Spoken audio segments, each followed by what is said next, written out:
स्वामी समर्थ स्वामी कृपा ज्योतिष मध्ये मी भास्कराचार्य मंजुषा जोशी आपलं हार्दिक स्वागत करते आपल्या या युट्यूब चॅनलवर। सर्वांना सर्वप्रथम सांगू इच्छिते की आपण भरभरून प्रतिसाद देत आहात, प्रेमरूपी शुभेच्छा, लाईक रूपी शुभेच्छा तुमच्या मिळत आहेत, त्याबद्दल सर्वांचे मनपूर्वक आभार। आपण आज कुंभ राशीच्या जातकांना मार्च 2024 हा संपूर्ण महिना कसा राहणार आहे याबाबतची माहिती घेण्यासाठी भेटलो आहोत। चला तर मग माहितीला सुरुवात करूयात। आज आपण माहिती घेणार आहोत शिक्षण योग, प्रेम प्रणय योग, वाहन वास्तू योग, विवाह योग आणि याचबरोबर करिअर, बिझनेस या संदर्भातील सर्व माहिती इत्थंभूत शास्त्रोक्त पद्धतीने ज्योतिषशास्त्राच्या आधारावर माहिती घेणार आहोत। चला तर मग माहितीला सुरुवात करूयात। सुरुवातीलाच आपल्या सर्वांना विनंतीपूर्वक सांगू इच्छिते की आजचा व्हिडिओ अतिशय खास आहे तुमच्यासाठी, तर तो तुम्ही सुरुवातीपासून शेवटपर्यंत श्रवण करावा। व्हिडिओ आवडला तर नक्कीच व्हिडिओला लाईक करा, जास्तीत जास्त मित्रमंडळी, नातेवाईक यांना शेअर करायला तो अजिबात विसरू नका। तुमची कुंभ रास आहे, अतिशय बौद्धिक रास म्हणून ओळखली जाणारी ही कुंभ राशीप्रमाणे सध्या स्थितीमध्ये असणारी शनिदेवांची 7.5 आणि 7.5 तुम्ही जात असल्यामुळे थोडाफार मनावरती होणारा परिणाम किंवा ताण किंवा एखाद्या गोष्टीचं टेन्शन हे तुम्हाला सातत्याने असतं।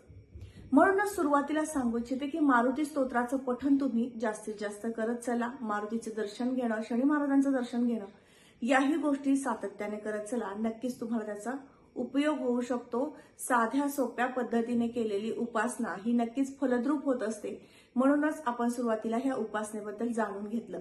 सर्वप्रथम पाहूयात व्यक्तिमत्वाच्या दृष्टीने हा मार्च महिना काय म्हणतो। लग्न स्थानामध्ये शनिदेवांची उपस्थिती, त्याच ठिकाणी 14 मार्च पर्यंत रविदेव आलेले आहेत, त्यामुळे थोडासा स्वभावामध्ये तापटपणा, चिडखोरपणा किंवा व्यक्त होणं, प्रत्येक गोष्टीला लगेच प्रतिक्रिया देणं असे कुयोग येऊ शकतात। मोठ्या प्रमाणातील अशुभ संकेत नाहीत, परंतु या दृष्टिकोनातून विचार करायला हवा की वाणीवरती नियंत्रण कसं ठेवता येईल। याबरोबरच आरोग्याच्या दृष्टीने तुम्हाला हा महिना काय म्हणतो, तर लग्नस्थानात जेव्हा रविदेवांचं गोचर येतं आणि ते शत्रू राशीतनं गोचर असतं, त्यावेळेस मात्र रविदेव उष्णतेचे विकार उद्भवून आणतात किंवा त्वचा कोरडी पडणं, रुष्क वाटणं किंवा चिडचिड होणं असे कुयोग आणतात।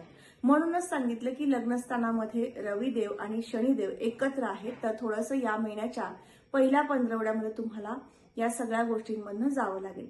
दुसऱ्या पंधरवड्यात मात्र मानसिक स्वास्थ्य लाभणं, आरोग्याची तक्रारी कमी होणं असे शुभ संकेत आहेत। याचबरोबर धनस्थानाच्या दृष्टीने विचार केला असता धनस्थानामध्ये राहुदेव आणि 7 मार्च नंतर बुधदेवांची उपस्थिती धनस्थानात होणार आहे, त्यामुळे धनयोग उत्तम प्रकारचा आहे।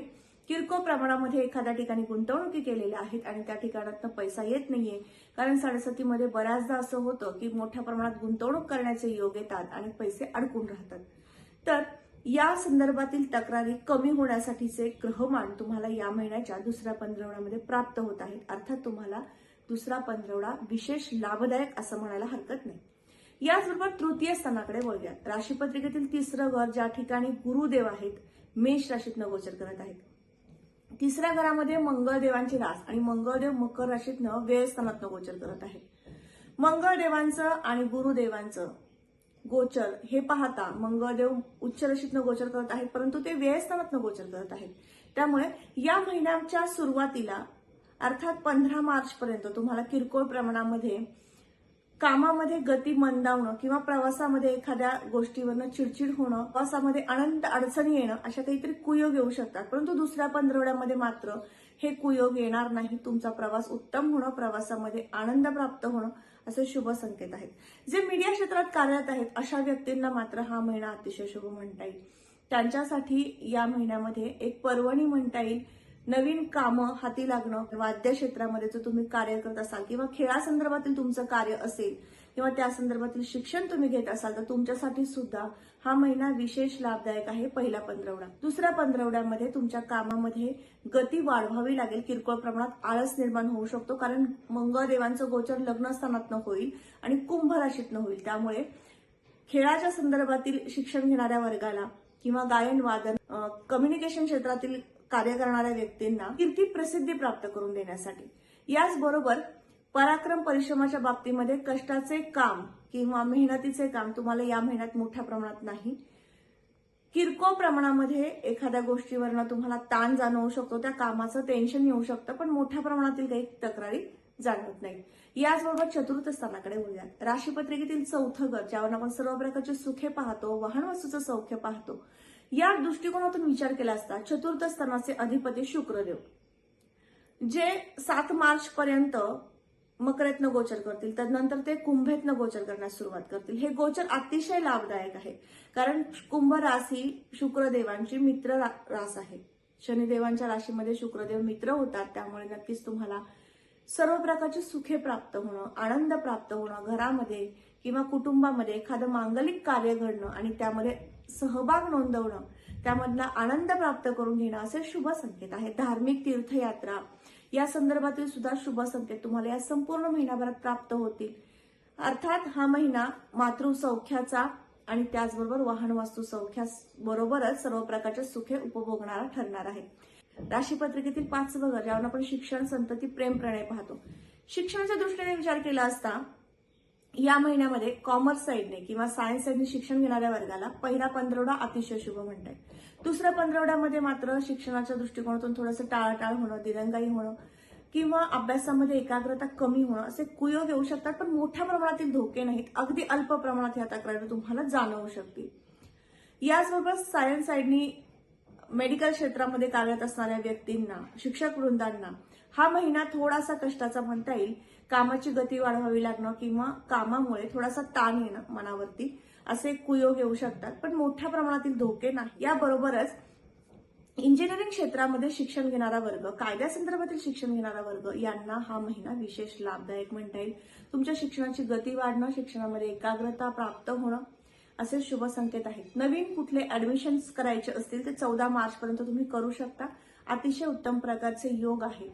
याबरोबरच या महिन्यामध्ये प्रेम प्रणयाच्या दृष्टीने विचार केला असता प्रेम संबंधामध्ये शंका कुशंका निर्माण करून देण्याचं कार्य बुधदेव जेव्हा मीनेत जातील तेव्हा करतील। अर्थात पहिला आठवडा तुम्हाला विवाहासाठी नियोजन करणं किंवा प्रेमाचं रूपांतर विवाह बंधनात कधी होईल या सर्व संदर्भातील विचारणं, एकमेकांना जवळीक ठेवणं, आनंद देणं ह्या काही शुभ संकेत आहेत। परंतु दुसऱ्या आठवड्यापासून मात्र काही किरकोळ प्रमाणात शंका कुशंका निर्माण होऊ शकतात विवाहासाठी। त्याचबरोबर नात्यामध्ये दुरावा येणार नाही असे काही शब्द तुमच्याकडनं गेले नाही पाहिजे, या गोष्टीची विशेष काळजी घ्या। कारण लग्नस्थानामध्ये रवी आणि शनिदेव एकत्र आहेत 14 मार्च पर्यंत, त्यामुळे या काही गोष्टी नक्कीच घडवून आणतील की तुमच्या रागावरचं नियंत्रण सुटणं आणि तुमचा प्रियकर किंवा प्रियसी यांच्यासोबत वादाचा विषय निर्माण करून देणं, अग्रेसिव्ह स्वभाव निर्माण करणं असे कुयोग आणतील। मग हे तुमच्या नात्यावर परिणाम करणारं ठरणार आहे, म्हणून विशेष काळजी तुमच्या या नातं दृढ होण्यासाठी घ्यायची आहे। बरोबरच आपण संततीच्या सौख्या बाबतीमध्ये विचार करूयात। लग्नस्थानामध्ये असणारी शनिदेवांची रास आणि पंचम स्थानामध्ये असणारी बुधदेवांची रास, बुधदेव हे लग्नस्थानातनं गोचर करत आहेत 7 तारखेपर्यंत, तदनंतर ते मीनेतनं गोचर करतील।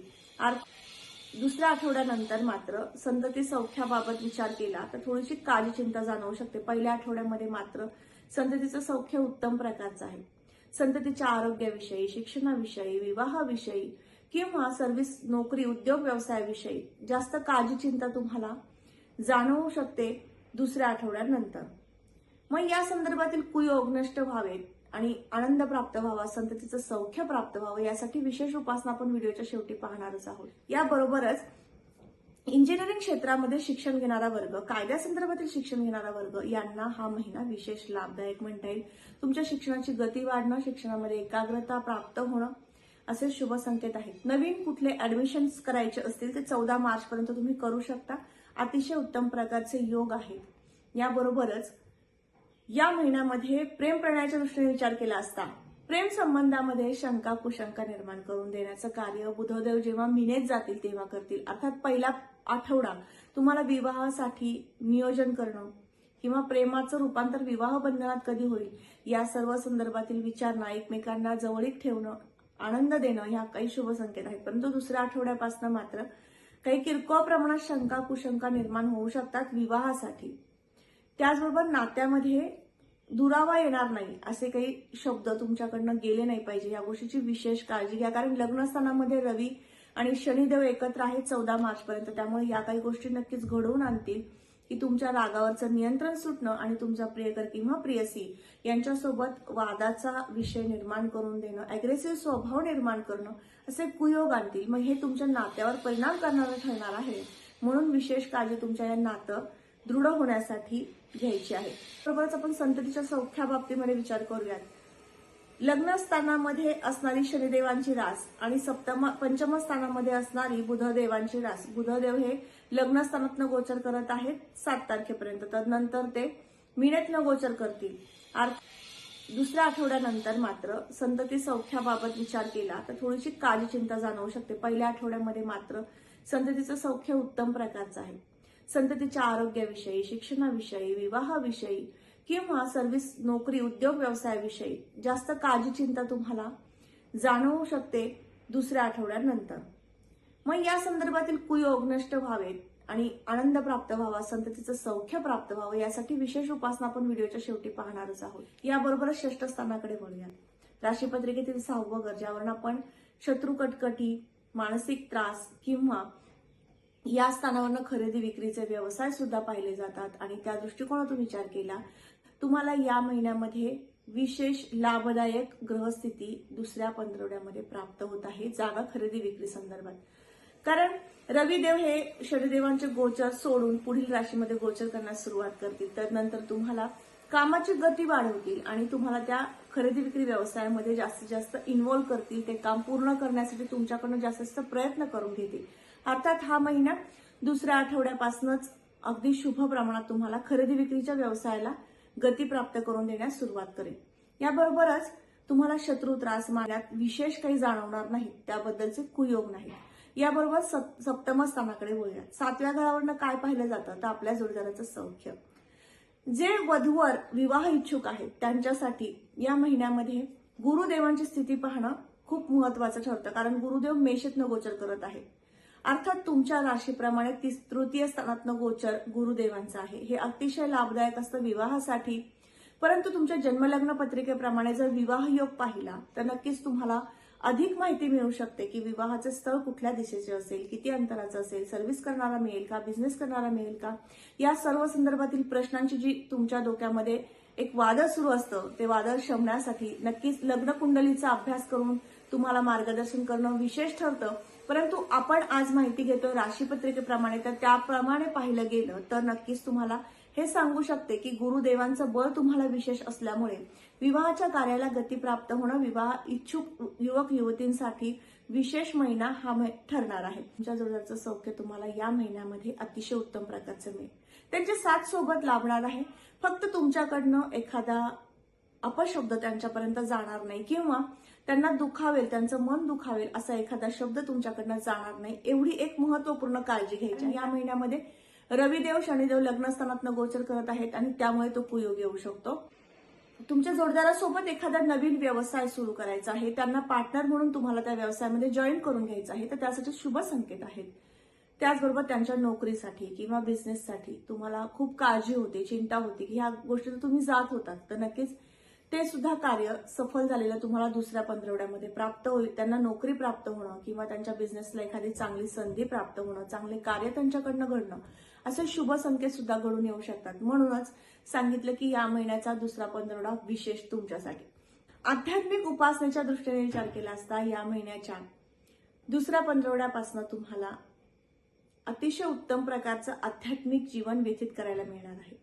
अर्थात 15 तारखेनंतर तुम्हाला आध्यात्मिक प्रगतीचे योग आहे. ध्यानधारणा, यात मन रमणं आणि त्यातनं आध्यात्मिक प्रगती मोठ्या प्रमाणात होणं असे शुभ संकेत आहेत. ज्यांना तीर्थयात्रा किंवा धार्मिक यात्रा करण्याची खूप दिवसापासून इच्छा होती आणि ती इच्छा सुप्त होती पण ती पूर्ण होऊ शकत नव्हती, तर अशा व्यक्तींना सुद्धा आता या दुसऱ्या आठवड्यापासूनच शुभ संकेत आहे. तीर्थयात्रा, धार्मिक यात्रांना भेट देण्याचे. या महिन्यामध्ये व्यावसायिक दृष्टीने तुमची कुंडली काय म्हणते? पत्रिकेतील 10वं घर, ज्यावरून आपण व्यवसाय योग पाहतो, त्या स्थानामध्ये मंगळदेवांची रास आणि मंगळदेव मकर राशीतनं गोचर करत आहेत. अर्थात त्यांच्या स्वतःच्या उच्च राशीतनं गोचर करत आहेत 14 मार्च पर्यंत. म्हणजेच ज्यांचं कन्स्ट्रक्शन संदर्भातील व्यवसाय आहेत, IT क्षेत्रामध्ये जॉबला आहात, तर तुमच्यासाठी विशेष हा महिना. इंजिनिअरिंग क्षेत्रामध्ये कार्यरत असणाऱ्या व्यक्तींना हा विशेष महिना म्हणता येईल. कन्स्ट्रक्शन संदर्भातील कामे करणाऱ्या वर्गाला पहिला आणि दुसरा आठवडा विशेष लाभदायक आहे. याबरोबरच शेतजमीन बागायत जमीन या संदर्भातील व्यावसायिक वर्ग यांच्यासाठी सुद्धा हा महिना विशेष लाभदायक आहे. कामं मार्गी लागतील, काही ठिकाणी गुंतवणूक करण्याचे योग येतील किंवा एखाद्या ठिकाणी व्यवसायाला जोड व्यवसाय म्हणून करण्याची काही इच्छा असेल तर त्यांनी सुद्धा या महिन्याच्या दुसऱ्या आठवड्यापासून व्यवसायाच्या नवनवीन कल्पना त्याबद्दल अंमलात आणण्यासंदर्भातील प्रयत्न सुरू करायचे. आपण खर्च योग पाहतो आणि 12व्या घरामध्ये असणारी मकर रास अर्थात शनिदेवांचे रास शनिदेव लग्नस्थानातनं गोचर करत आहेत. या महिन्यामध्ये धार्मिक कार्यासाठी आध्यात्मिक तीर्थयात्रा किंवा प्रवासासाठी तुमच्याकडनं खर्च होऊ शकतो आणि याचबरोबर कुटुंबामध्ये एखादं मांगलिक कार्य, विवाह किंवा इतर काही कार्य घडून येईल आणि त्यासाठी तुमच्याकडनं विशेष पैसा खर्च होऊ शकतो. अर्थात हा खर्च सकारात्मक किंवा आनंद प्राप्त करून देणारा ठरणार आहे. पण आपण पाहतो परदेशात जाण्याचे योग. या दृष्टिकोनातून विचार केला असता या महिन्याच्या 14 तारखेनंतर प्रवासाचे योग उत्तम प्रकारचे आहेत. परदेशात किंवा परराज्यात जाऊन येण्याचे शुभ संकेत आहेत. आता आपण उपासनेकडे बोलूयात, कारण उपासनेची जोड जर दिली तर नक्कीच तुमचं महत्वपूर्ण कार्य सफल होऊ शकतं. कोणत्याही प्रकारच्या अडचणी येणार नाहीत.